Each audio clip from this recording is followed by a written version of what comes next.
Hello and welcome to our wellness chat for August. Today's topic is on stress management. And my name is Brent Brayshaw at the Terraces of Los Altos. So August is National Wellness Month, and so we'll be discussing ways to improve our wellness through stress management. I think stress management in many ways can enhance your overall wellness in life. And considering that 80% of all modern diseases have their origins in stress, then it's a really important thing to learn how to manage. And so we're going to learn all about stress, how to manage it, and why we should manage it. So what is stress management? Stress management offers a range of strategies to help you better deal with stress and difficulty or adversity in life. Managing stress can help you lead a balanced, healthy life.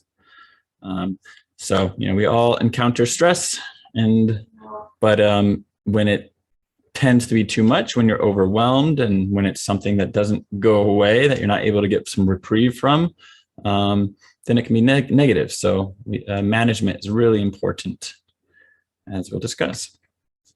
So what is stress? Stress is an automatic physical, mental, and emotional response to a challenging event. It's a normal part of everyone's life. When used positively, stress can lead to growth, action, and change. But negative long-term stress can lessen your quality of life. Eustress is another name for positive stress. Some examples would be taking a vacation, retiring, moving, or doing an activity. Distress is the name for negative stress. Some examples would be the death of a family or friend, hospitalization, injury, financial issues, unemployment, sleep problems. Now, there is a fine line. A lot of times, things that might initially be eustress could end up being more negative, can lead to distress, and vice versa. It's also important to note that a lot of these things in the eustress category are more short-term, right? A vacation doesn't last forever. So, while there are stresses and excitement in a vacation, you're not constantly on that excitation hype.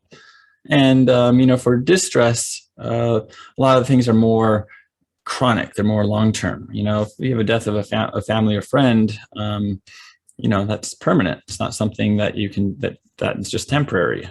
So you have to learn to deal with that. So often distress leads to more chronic stress situations, but eustress also can lead to that as well.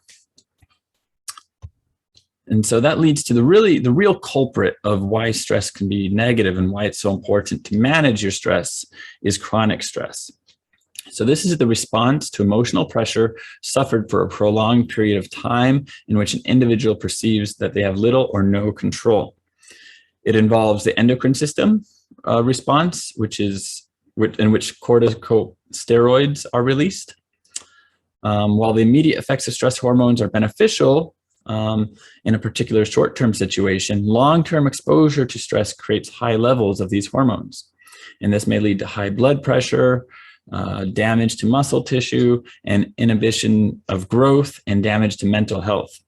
And there's even other issues that we'll kind of discuss, but really chronic stress, and even if it was a eustress situation, for instance, retirement, you retire, you're probably excited, kind of happy, but if you start to focus maybe on some of the worries, or not having something to do, if you were really tied and really engaged with your job and now you're not anymore, that can actually lead to long-term distress situations. So learning to manage stress in all forms is important so that it doesn't become chronic. So really quick, we're going to talk about the stress response. This is what happens in the body physiologically, and why long-term it can be bad. Stress is controlled by the endocrine system, or your hormone system in the body. Demands on physical or mental systems of the body result in hormone secretion. And so some physiological responses or symptoms are pupil dilation, perspiration, increased heart rate and respiration, muscle tenseness, increased mental alertness. So you can see some of these things, at least in the short term, not so bad. But in the long term can lead to worsening problems. And so we're going to kind of highlight one of these, why it can be bad. So you have something called the general adaptation syndrome. This highlights the alarm response, resistance, and exhaustion. So basically the theory of the general adaptation syndrome is that, as time goes on, as there's prolonged time in reaction to some stress, some source of stress, your body's resistance to stress will initially increase drastically, getting all the body's systems engaged. But if it becomes too chronic, then that resistance actually decreases and your body becomes even more susceptible, starts to almost deteriorate, as we'll kind of talk about. And so we're going to highlight each of these. So the alarm response, that's your fight or flight response that prepares the body for immediate action. So the first thing that happens when you encounter a source of stress is the alarm response. I often think of, like, if you're out in the wild, right, and you come across a bear or something, right, or a predator of some type, there's kind of two situations your body is kind of running through its head. Is one, either you're gonna have to fight it, or you're gonna have to run away if it tries to attack you. Of course, there are other things, I'm sure you're thinking, like, come across a mountain lion or a bear, you're not necessarily going to want to run right away because it's going to outrun you. But your body is at least preparing for one of those two scenarios if it has to encounter, like, actually make contact with this source of stress. So either running or fighting it. And that's why your heart rate will increase. You start to perspire. Your body's getting those active systems ready. And the alarm response is only supposed to be a short-term thing. Ideally, the body will overcome it fairly shortly. Either run away or you fight it off. If it persists, then you start to enter the resistance phase. And this is the body prepares for long-term protection by secreting hormones and increasing blood sugar levels. Periods of relaxation and rest are needed to counterbalance this response. Fatigue, concentration lapses, irritability, and lethargy will result as the stress lingers. So you start to enter this middle phase once it goes, past maybe a few hours, and your body will really, it's basically tensed up and just hyper focused, but also it's draining, its resources. And this is like, using the predator level. Let's say you did run away, but you're still being stalked by it, right? Then your body can't quite rest yet, still like in fight mode. If there's a looming project, let's say, you're a good example. I know when I went to school, you're assigned a project due at the end of the week or homework, right? The alarm is like, okay, I got to face this homework and got to do it. The longer you procrastinate, the longer you prolong, your body can't quite rest until you face it. So whatever the source of stress is, the longer it's there, the more your body can't quite relax. And because of that, if you can't sleep, if you can't relax, you become irritable and, start to fatigue and other issues start to happen. If this goes really a long time, if it becomes chronic stress, then your emotional, physical, and mental resources really suffer heavily. Your body may experience adrenal exhaustion, leading to decreased stress tolerance, progressive mental and physical exhaustion, and illness.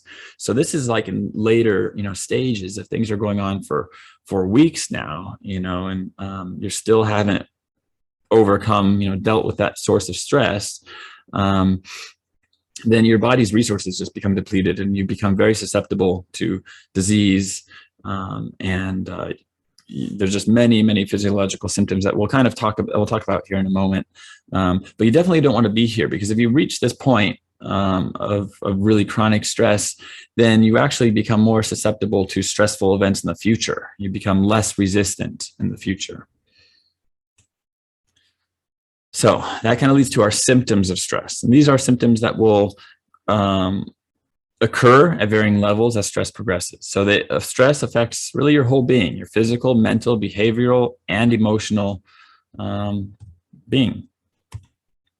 So some physical symptoms, sleep issues. A lot of times stress leads to having trouble sleeping.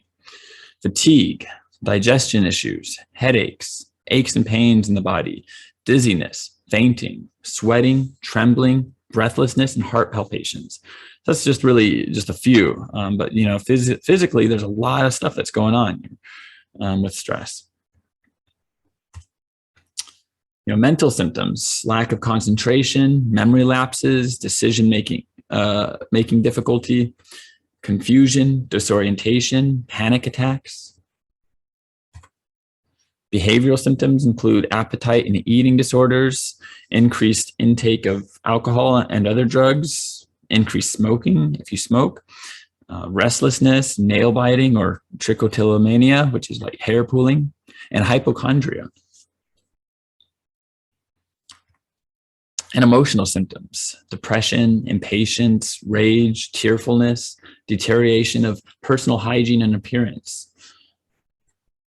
So all of those, symptoms, they can happen, especially as stress is prolonged. But other things can occur, like illness. Cardiovascular disease is largely linked to stress, as is high blood pressure, immune system diseases, asthma, diabetes, ulcers, digestive disorders, psoriasis, headaches and migraines, and depression.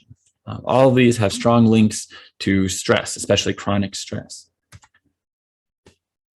So with all that, stress, especially in those chronic stages, is super, it can be super detrimental to the body. So managing it is very important. And so we're going to just cover a few management methods. So first is the ABC strategy, and then we'll talk about stress management techniques, and then we'll talk about a few other methods.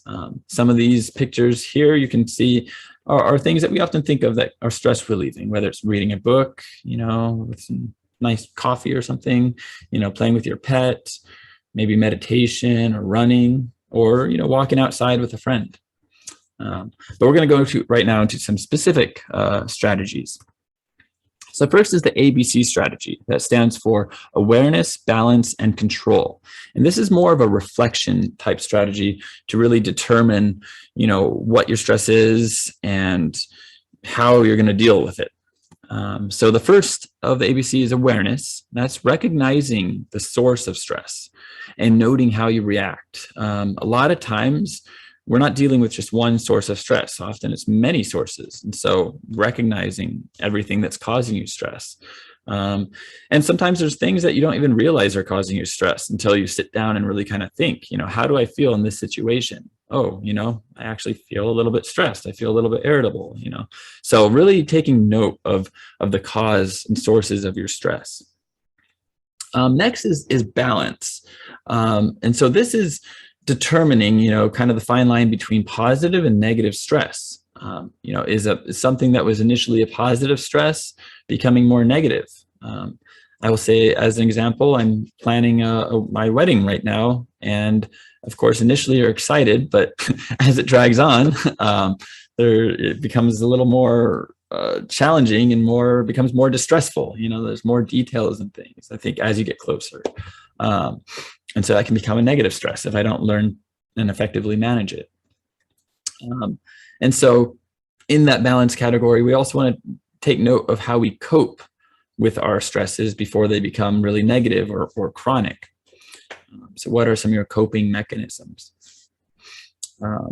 And I was just using my wedding example as an example, making sure that I have adequate rest, that I am realistic with my goals and not always pushing constantly, giving myself some rest and reminding myself to have fun, that it's planning a big party that ultimately comes down to me and not, pleasing everyone. Right.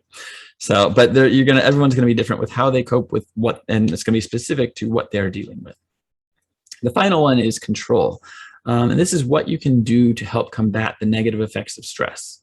So, if you are dealing with some distress or your chronic stress, thinking about some specific methods that help you deal with those negative effects. For me, it's running, getting outside and running helps me kind of focus my mind. And it helps, I think, use up a lot of the, if there's all these hormones floating around from that stress response, and it helps the body reabsorb them and it not be such a toxin to the body.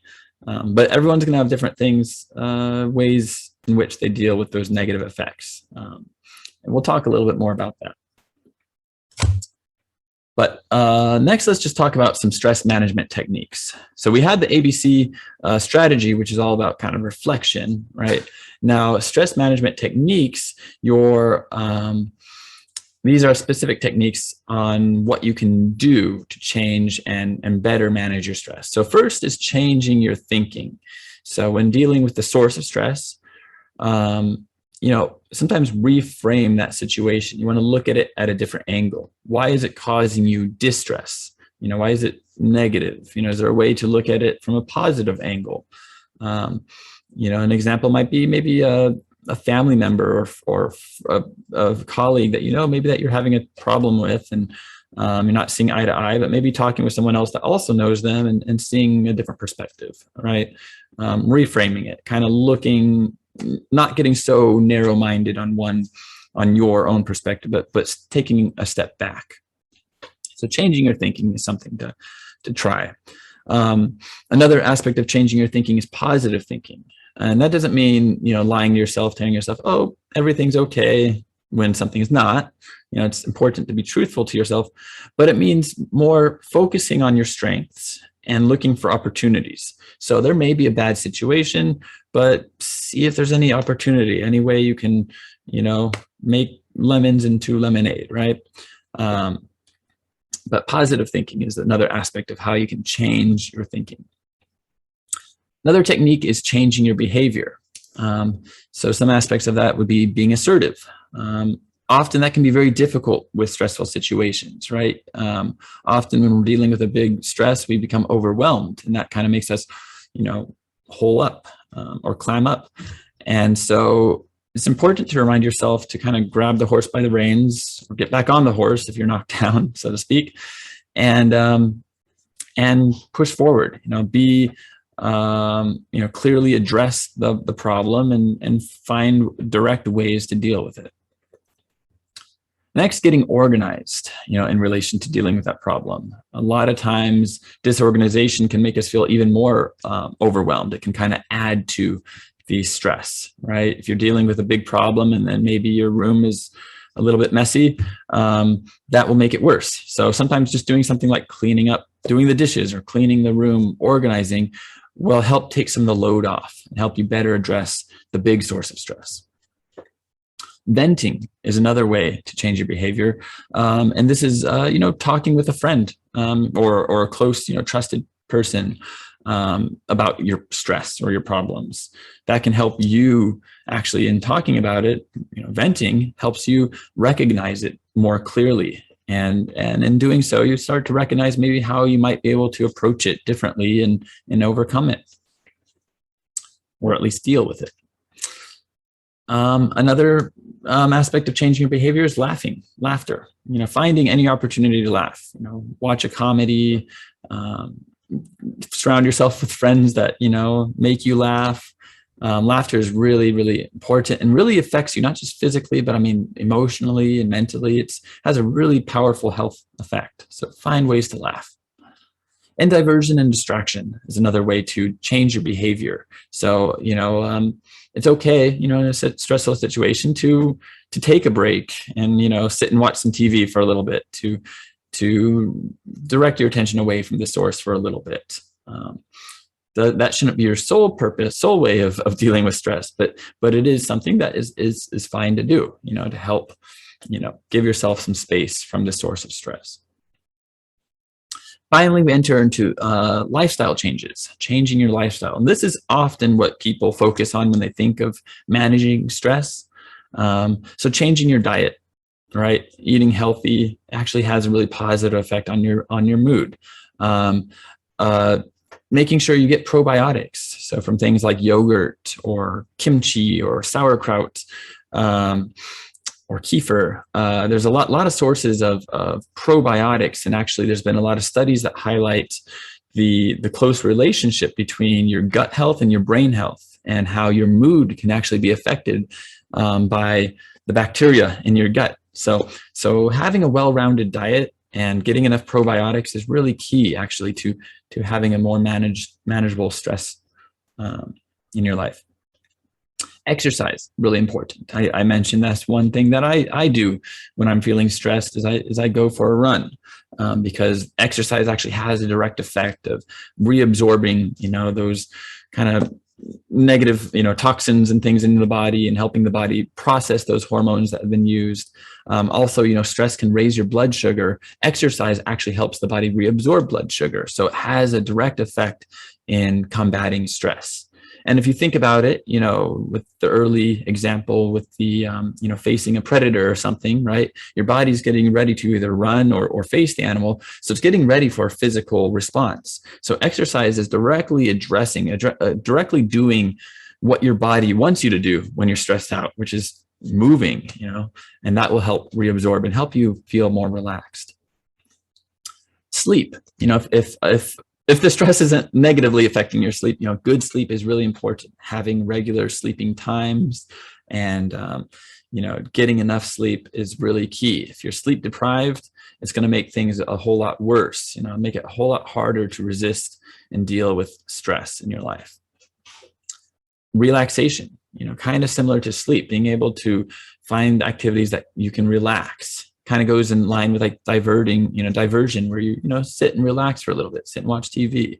But you can do other things like get a massage, things that help you relax, play a game, read a book.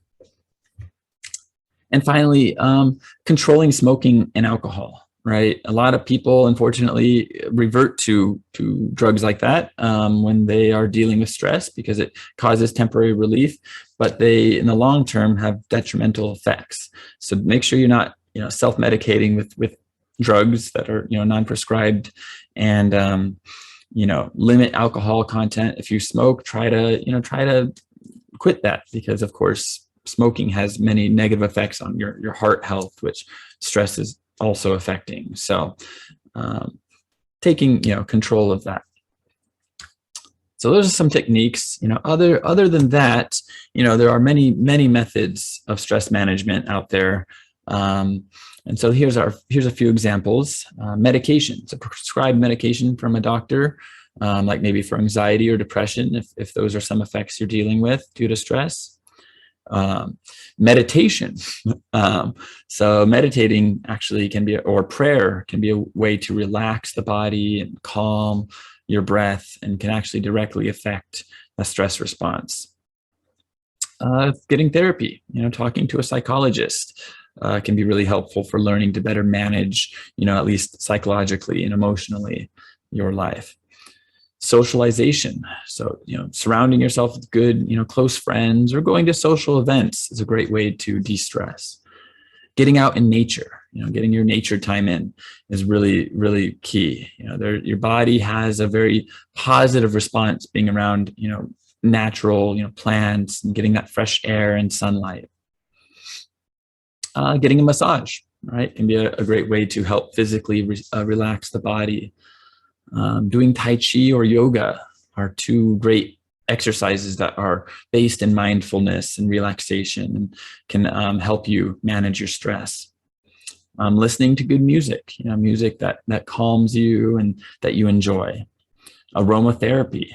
I always actually enjoy, if I can, going to a rose garden and just smelling the roses.